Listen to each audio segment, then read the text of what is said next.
Testing, testing. How we doing? How we looking? I think the audio levels are good. We're ready to roll. Today's video will give you the top 10 filmmaking tips to make your travel videos the best that they can be right off the bat. So whether you're just starting or you've been making videos for years, this video is for you. My name's Christian, and for the past 3 years now, I've been making travel videos, and by some crazy chance, it has become my full-time job. Now, the first tip is something you're not going to hear anywhere else, and that's where I pride myself on giving people insider information, and that is to actually turn your camera on. There's a little power switch right here.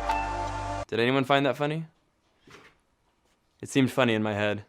You laughed? Okay, good. That's all that matters. Alright, number one for real this time is understand your equipment. And when I say understand your equipment, I mean know how the focal lengths, how the camera that you're working with will impact the image that you're getting. But let's go through a couple examples. If you're shooting with a GoPro, it's a fantastic travel camera. One thing that you should know is that it's waterproof. So all of a sudden, you have that upper hand of being able to achieve and tell a unique story that most cameras will not ever be able to do. Another thing that you should know with a wide angle lens, you're not going to be able to tell what's going on in the distance. So even though something may only be 20 feet away from you, it's going to show up like a speck in the video shot with a GoPro. On the other hand, if you invested in, let's say, like a T5i Rebel camera, something that has the ability to change lenses, well, you need to understand how those different lenses will allow you to achieve different shots.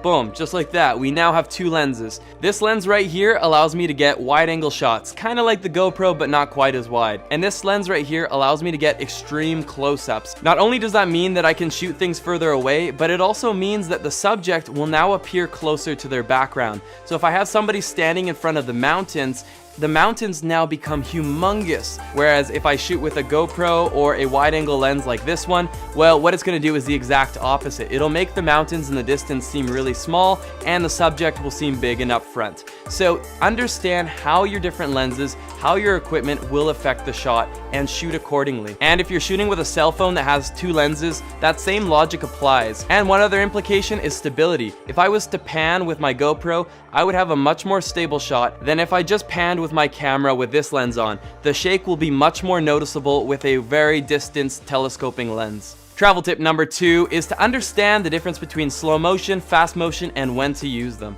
So a lot of people, when they first pick up their cameras, they're all excited because for the first time, just like this, they're able to film at like 5 times slower than real life. If you've got one of those new GoPros, you can shoot 10 times slower than real life, and it's such a cool effect, but it's not to be overused. Slow motion should only be used to emphasize a story. If it doesn't add to the story, don't use slow motion.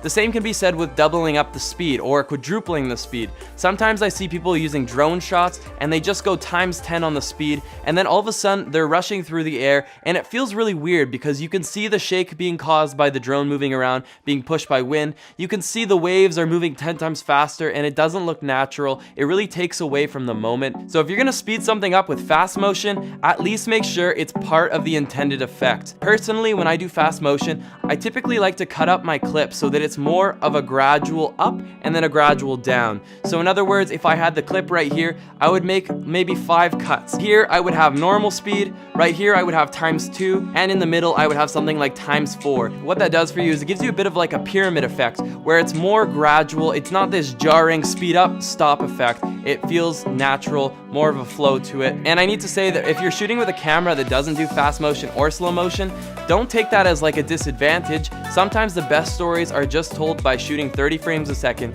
in other words, like normal speeds. Understand your equipment and how to make the most of it. Travel tip number 3. Change up your angles when you're shooting with your cameras. Doesn't matter if you've got a GoPro or if you've got a 70-200 equipped on a 1DX Mark II, whatever you're shooting with, make sure that you're telling a different story than just the stand and shoot. There was an example I watched in another YouTube video is like, you see most people posting a photo of their dogs is typically just by standing up because people are lazy. They don't want to get down on the dog's level. But if you want to take the better photo, you need to get down on your knees. You need to be willing to climb up a tree to get the up above shot. You need to be willing to do whatever it takes, almost whatever it takes, don't kill yourself, but go the extra mile in order to get that unique story. That is what separates a good travel video from a masterpiece of a travel video. The masterpiece will always have those unique shots that has the audience asking themselves, oh my gosh, how did they shoot that? That's why when I fly my drone, I actually like to risk it to get the biscuit once in a while. Sometimes I'll fly between an archway. Sometimes I'll fly right under a tree, because I love to give my audience that scare factor of like, oh my gosh, you really changed up the angle in a way that I never would have done. Get used to your equipment, and once you feel like you've mastered the equipment, then you can start pushing the boundaries, trying new things. And one more thing that can be said about changing the angle. Changing the angle doesn't simply have to be altitude based. It's not just about getting on the ground or getting up high. It can also be about how close your subject is. So if you're shooting with a lens like this, it causes a beautiful background blur. Purely based on how close you are to the thing that you're shooting, you can achieve different results of the shot. This took me a good year, 2 years to really perfect, but I believe it's something that can come with time. As long as you're aware of it and willing to learn, it can make a huge difference in your travel videos. Tip number 4, and this is probably one of the biggest ones, and that is to pick your music.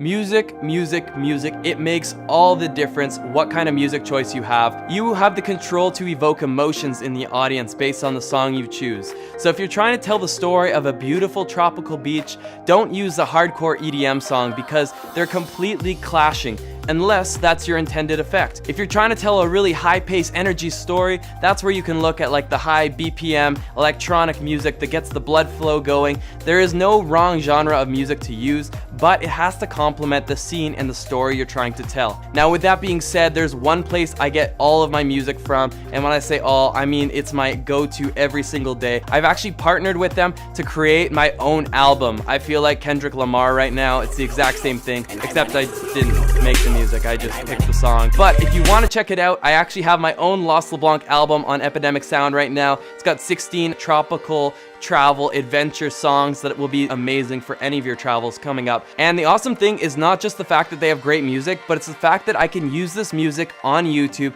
on Facebook, on any social platform, and not have to worry about legal consequences. It's so crucial that I know that every single song I use in my video will not be struck down by a copyright or by another artist. And the awesome thing is they actually have a free 1-month trial, so no commitment. See if you like it. And they've been kind enough to reward Team Get Lost, the people here on this channel, by using the coupon code Lost LeBlanc. You'll actually save 15% on your first 6 months, so check it out. Number 5, this is a huge tip, especially for beginners who often overlook this, and that is the importance of stabilizing your footage. Now, there's 2 ways you can stabilize it. You can stabilize it in a software. I'm not going to talk about that. You can figure that out by whatever video editor you're using. It can sometimes help. It can sometimes do bad things to your footage, so use that with caution.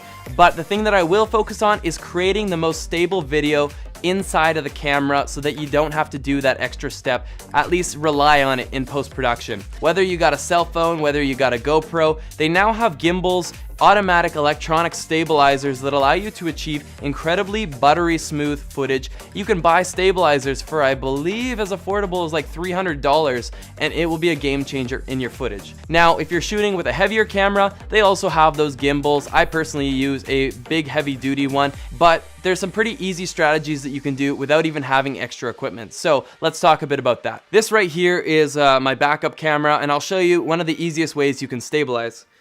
Use your camera strap, put it against the back of your neck, and simply keep your camera as extended as possible so that tension is being applied on the camera strap. And by doing this, what you're actually accomplishing is you're creating more stability on the camera. When you pivot, when you turn, your camera is not going to be freely moving in your hands. It's going to stay nice and stable by having more points of contact against your body. If you're going to do walking shots, then, you know, this will still help you, but at the end of the day, nothing will replace an electronic gimbal or a Steadicam, which is just a counterweight system, but it does an amazing job. But one other kind of getaway that you can get away with creating a moving stabilized shot if you have a flat surface you're working with is a skateboard or a rolly chair. That way you're not getting that motion that comes with every step. Instead, you just kind of roll around and it'll give you a much more stabilized shot. And one last little bonus tip, because I'm all about value here on this channel. If you haven't already subscribed, go ahead and hit that sub button. If you're shooting with a drone, you can actually walk around with your Phantom, with your Mavic. You've got yourself a Steadicam. Number 6. the storyline. What you want to do with your travels, with your videos that you're filming and editing, is you want to have in mind, what is the story I'm trying to tell? I like to have things in chronological order where they kind of show the travel that's been going on over the past month or over the past week. Don't just insert random travel clips all together over music. You know, that's going to get you a C or a B grade, but you will not be best of class by putting a video together that way. What will help you though is, let's say you're traveling with your friends and this video kind of follows the day in the life through a cinematic eye. Maybe it shows your start of the day hitting the alarm clock to wake up. Maybe it shows you putting on your pants with like a POV shot, but you know, try to keep it below a certain point.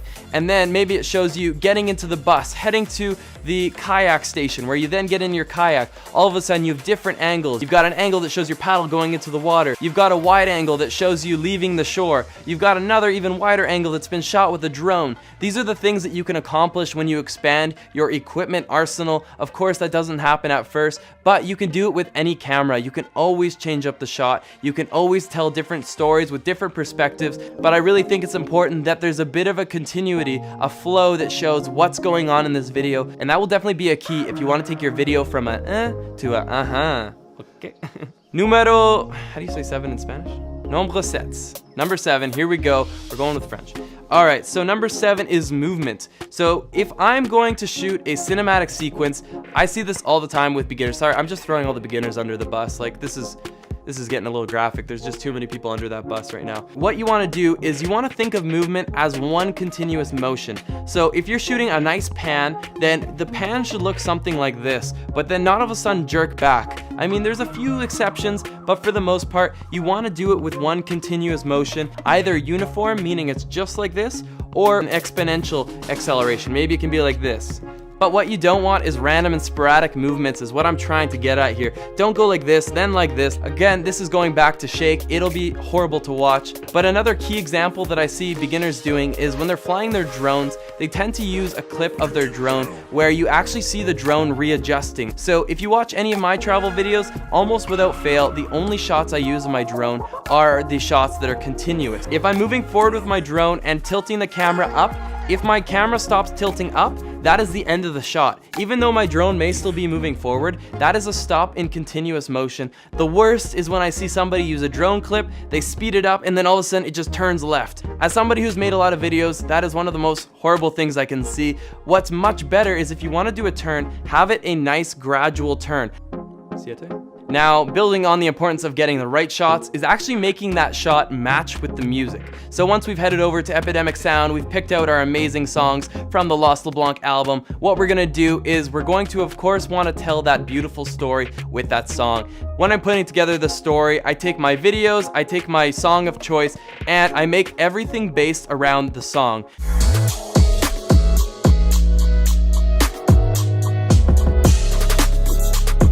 Your video needs to build around the song because the song cannot be altered, cannot be changed, at least not easily. But you have the ability to move your clips around. Find the song that has the right mood, the right tempo, the right amount of beats per minute. When there's a well-defined beat in the song, it's very easy to cut to it. So every time you get that very audible sound where it's like either a percussion or it's a drop, that is a great indicator that this might be a good time to cut to the next clip. And what I like to do is, based on the beats per minute, the speed of the song, that is what kind of indicates how many clips should I be using. So for example, if the song's very mellow, I'll probably let each clip draw on for anywhere from 3 to 7 seconds each. Whereas if it's a high-paced song, then you're gonna be going through a lot more clips, individual cuts. Every time you hear that that's an indicator that it's probably time to move to the next clip. Now, sometimes you can have 2 or 3 or even 4 of these beats within every cut, but try to keep it uniform. It's completely up to you,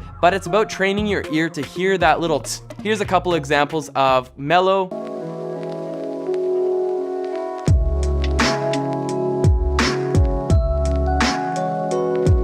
versus high octane.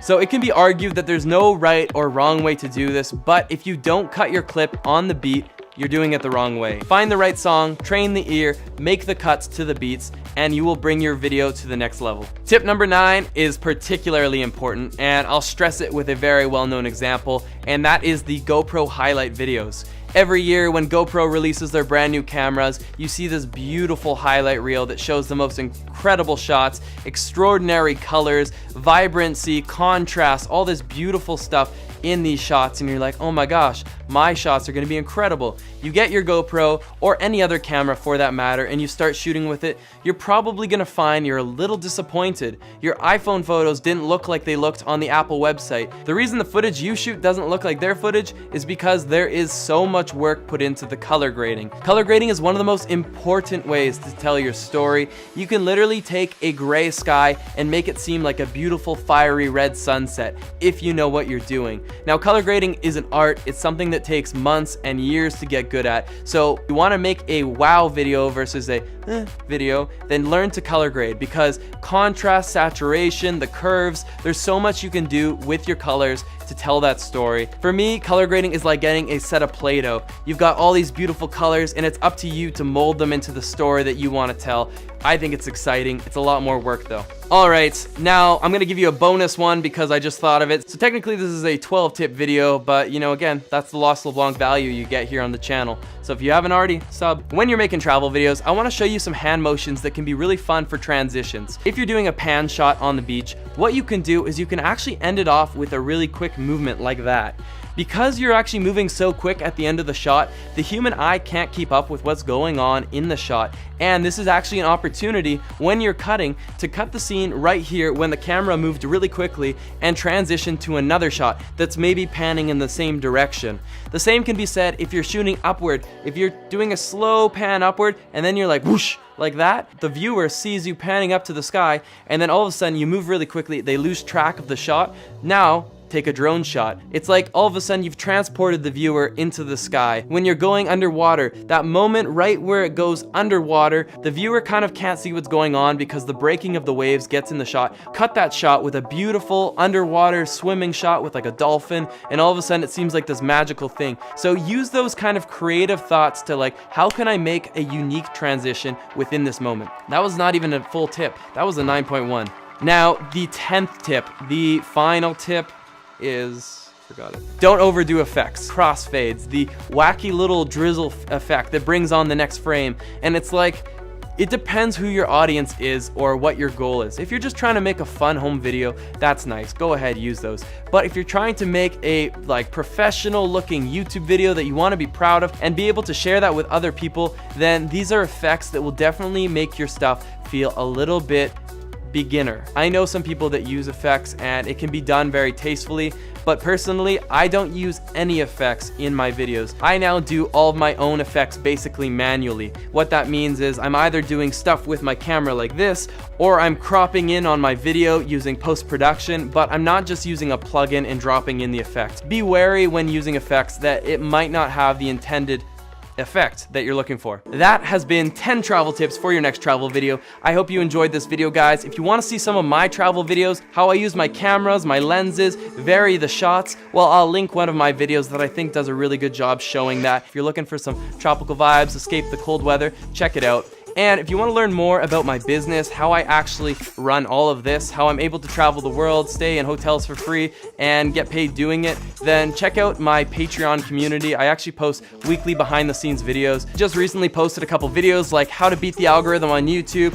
how to make money as a freelancer, how to game Instagram, basically all the behind the scenes to how I'm running this. I will not plug it anymore, but I do have an album on Epidemic Sound, the best way to get music for anyone who plans to do YouTube, Facebook, Instagram, etc. So if you want to check it out, it's also in the link down below. Guys, without further ado, let's get lost again in the next one.